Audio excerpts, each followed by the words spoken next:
میرے معزز ناظرین، آج کے اس پروگرام میں حضرت صدیقہ طاہرہ سلام اللہ علیہا کی شہادت کی مناسبت سے ان کے اعداء اور ان کے غاصبین حق اور ان کے قاتلین کے کچھ ایسے مطالب اور کچھ ایسے متاعن جو اللہ نے قرآن میں ان کو بے عزت کر دیا ہے، آپ کی خدمت میں پیش کریں گے۔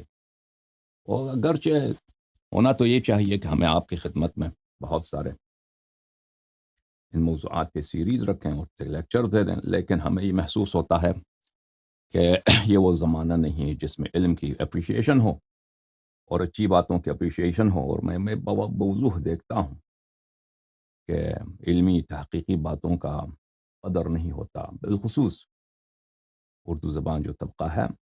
تو اس لیے ہم اس معاملات میں بہت ٹھنڈے پڑ جاتے ہیں آپ کی رسپانس دیکھ کر۔ جن چیزوں میں آپ دل خوش کرتے ہیں ہمیں بہت افسوس ہوتا ہے، اور جن چیزوں کو آپ بالکل نظر انداز کرتے ہیں اس سے ہمیں تعجب ہوتا ہے۔ بہرحال ہم نصرت زہرا سلام اللہ علیہا کے لیے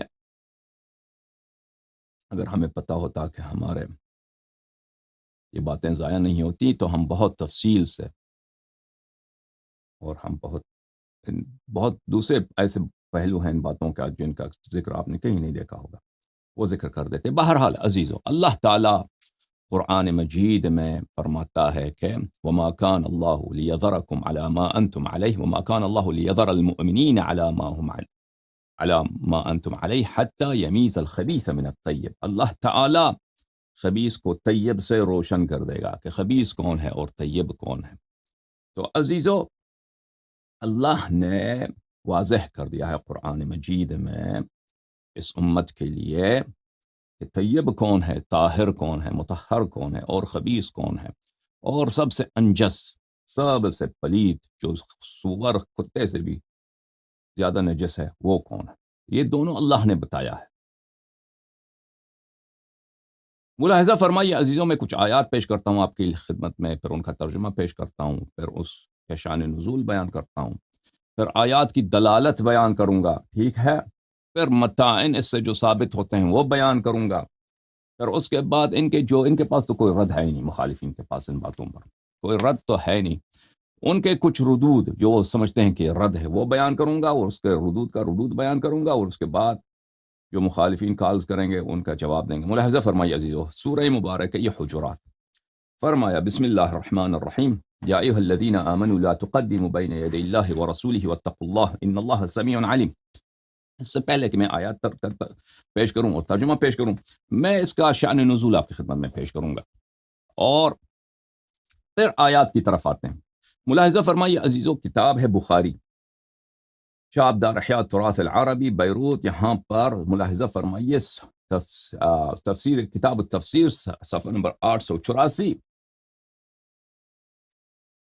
یا ایھا الذین آمنوا لا ترفعوا اصواتکم فوق صوت النبی صلی اللہ علیہ وآلہ وسلم۔ اے ایمان والو، اپنی آواز بلند نہ کرو رسول پاک صلی اللہ علیہ وآلہ وسلم کی آواز سے اونچی، فوق صوت النبی، ان سے بلند تر نہ کرو۔ اچھا، اس کی کتاب التفسیر، کتاب تفسیر سورہ حجرات، حدیث نمبر 4845، یہ ابن ابی ملیکہ روایت کرتا ہے عبداللہ ابن زبیر سے، کہ ابن زبیر جو ابو بکر کا پوتا ہے، عائشہ کا بہانجہ ہے، وہ کہتا ہے کاد الخیران ان یہلکا ابا بکر و عمر، دو اچھے لوگ تھے، وہ قریب تھا کہ وہ ہلاک ہو جاتے۔ ہلاک سے کیا مراد ہے؟ مر جاتے نہیں، ہلاک سے مراد یہ ہے کہ وہ قریب تھا کہ وہ جہنمی بن جاتے۔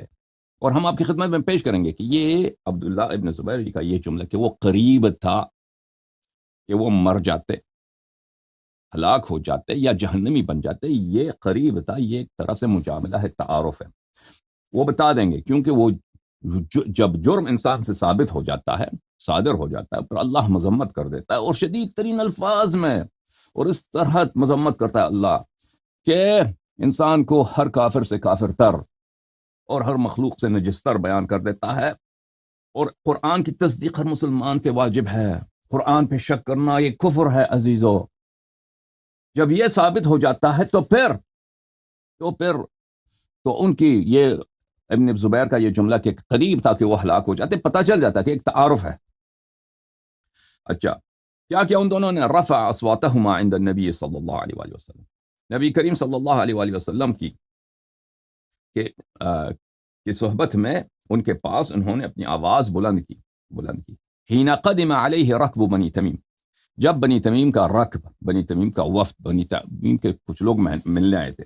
اور یہ سنہ 9 ہجری کا واقعہ ہے. نبی کریم صلی اللہ علیہ وآلہ وسلم سنہ 10 ہجری کے آخر میں 11 ہجری کے ابتداء میں وفات ہوئی ہے، یعنی بالکل وفات سے 1 سال پہلے. اچھا. فاشار احدهما بالاقرع ابن حابس اخی بنی مجاشع، ایک نے کہا کہ مشورہ دیا کہ کیا کرو، فلانے کو تم وہ بناؤ، اپنا گورنر بناؤ. واشار الاخر برجل آخر، دوسرا جو ابو بکر عمر میں سے، اس نے ایک دوسرے شخص کی اس نے اپوائنٹمنٹ کی، جو ہے اس نے تجویز کی ہے. قال نافع لا احفظ اسمه، اس کا نام مجھے یاد نہیں. ابو بکر نے عمر سے کہا کہ تو ما اردت الا خلافی، تو میری مخالفت کے علاوہ کوئی نیت نہیں رکھتا. عمر نے کہا کہ میں تیرا مخالفت نہیں کرتا، ما اردت خلافک. فارتفعت اصواتهما فی ذلک، اس معاملے میں ان دونوں آپس میں ان کی آوازیں بلند ہو گئی. فانزل اللہ، پس اللہ تعالیٰ نے یہ آیت نازل کی ہے، یا ایھا الذین آمنوا لا ترفعوا اصواتکم. اچھا، یہ آیت وہاں پہ نازل ہوئی ہے. اچھا، صرف یہ آیت نازل ہوئی ہے؟ سنتے جائیں. مزید یہاں پر فکان عمر، ابن زبیر نے کہا عمر جو تھا یسمع رسول اللہ صلی اللہ علیہ وسلم بعد هذه الآیہ حتی یستفہمہ، عمر جو ہے اس آیت کے بعد اتنی دھیمی آواز سے بات کرتا تھا کہ رسول پاک صلی اللہ علیہ وآلہ وسلم کو اس سے مطالبہ کرنا پڑتا تھا کہ تم کیا کہہ رہے ہو، اتنی دھیمی آواز میں کہ پتہ نہیں چلتا تھا کہ یہ کیا رہا ہے. تو پوچھتے تھے کہ بھئی کیا کہہ رہے ہو تم. اچھا. ولم یذکر ذلک عن ابیہ یعنی ابا بکر، اور اس کو اپنے نانا سے یعنی ابو بکر کے متعلق اس نے ذکر نہیں کیا. بھئی یہ ایک حدیث. دوسری حدیث ملاحظہ فرمائیے. اچھا. ان الذین ینادونک من وراء الحجرات اکثرهم لا یعقلون، یہ آیت ہے، یہ اس باب کا عنوان ہے. عبداللہ ابن زبیر نے خبر دی، ابن ابی ملیکہ کہتا عبداللہ ابن زبیر نے کہا کہ قدم رکب بنی تمیم، بنی تمیم کے ایک وفد نبی صلی اللہ علیہ وآلہ وسلم کے پاس آیا. ابو بکر نے کہا قعقاع ابن معبد کو گورنر بناؤ، ریپریزنٹیٹو بناؤ. عمر نے کہا نہ اقرع ابن حابس کو بناؤ. ابو بکر نے کہا کہ تو جو ہے تیری ارادہ یہی ہے کہ تو صرف میری مخالفت کرتا ہے. عمر نے کہا کہ نہیں، میں تیری مخالفت نہیں کرتا. فتماریا، ان دونوں میں مجادلہ ہوا، آپس میں جھگڑا کیا ان دونوں نے. حتی ارتفعت اصواتهما، تاکہ ان دونوں کی آوازیں بلند ہو گئیں. فنزل فی ذلک، اسی معاملے میں نازل ہوئی آیت یا ایھا الذین آمنوا لا تقدموا بین یدی اللہ ورسولہ، یہ نازل ہو گئی. اچھا، یہاں پہ بہت اہم جملہ ہے، یہ جملہ بہت اہم ہے عزیزو. یہاں پر حتی انقضت الآیہ، حتیٰ کہ یہ آیت ختم ہو گئی. انقضت الآیہ، یہ آیت کون سی آیت ختم ہو گئی؟ یہ آیت نازل ہو گئی حتیٰ کہ یہ آیت ختم ہو گئی. اس کے بعد کا جو جملہ ہے باب ولو انہم صبروا حتی تخرج الیہم لکان خیرا لہم، اور اس میں کوئی حدیث نہیں، اس باب میں کوئی حدیث نہیں ہے. اور اس کے بعد ہے سورہ قاف. اچھا، یہاں پہ اب بخاری نے بہت بری طرح تقطیع کی ہے. بخاری نے کیا کیا ہے؟ تقطیع کی ہے، اور بہت بڑا خیانت کیا اس نے. وہ خیانت کیا ہے عزیزوں؟ اس خیانت سے پہلے میں بخاری کا ایک اور باب آپ کو دکھاتا ہوں، پھر خیانت دکھائیں گے، غداری دکھائیں گے اس شخص کا. یہ صفحہ 1289 ہے. یہاں پر ایک باب ہے، چیپٹر ہے ما یکرہ من التعمق والتنازع فی العلم، کہ علم میں تعمق کے لیے تنازع مکروہ ہے. اور اس میں حدیث نمبر، ٹھیک ہے، حدیث نمبر 7302، وہی روایت جو ہم آپ کو پہلی روایت اس پچھلے باب کا جو ہم نے دکھایا تھا اسی کو لے کے آئے. اور یہ شخص کی حماقت دیکھیں کہ دو شخص نبی کریم صلی اللہ علیہ وآلہ وسلم کی بارگاہ میں، کوئی علمی مسئلہ کچھ بھی نہیں ہے، آپس میں جھگڑا کر رہے ہیں. اللہ نے اس پر جو مذمت کی ہے وہ تو میں بتاؤں گا بھی، کہ آپ نے ابھی آیات میں نے آپ کی خدمت میں نہیں پڑھی، اور اس کا میں نے شرح نہیں کیا کہ آیات کس طرح سے مذمت کرتا ہے ابو بکر عمر. اور قرآن مجید اگر مسلمان مانتے ہیں تو یہ حجت ہے. آج عمری مذہب کا فاتحہ ہونا چاہیے، ختم ہونا چاہیے. اگر قرآن کی پہ ایمان رکھتے ہیں، قرآن کی تصدیق وہ کرتے ہیں، ٹھیک ہے نا.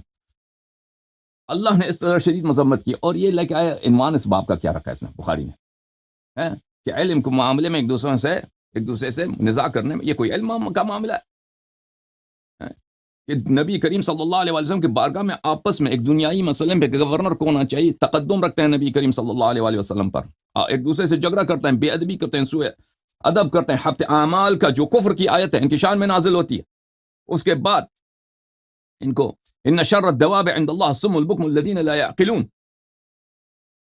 بدترین مذمت جو اس سے بدتر تصور نہیں کیا جا سکتا قرآن مجید میں، وہ ان کی شان میں نازل ہوتی ہے۔ اور باب کا عنوان کیا رکھتا ہے بخاری؟ علم کے معاملات میں ایک دوسرے سے تنازع نہیں کرنا چاہیے، اس میں کراہت۔ اچھا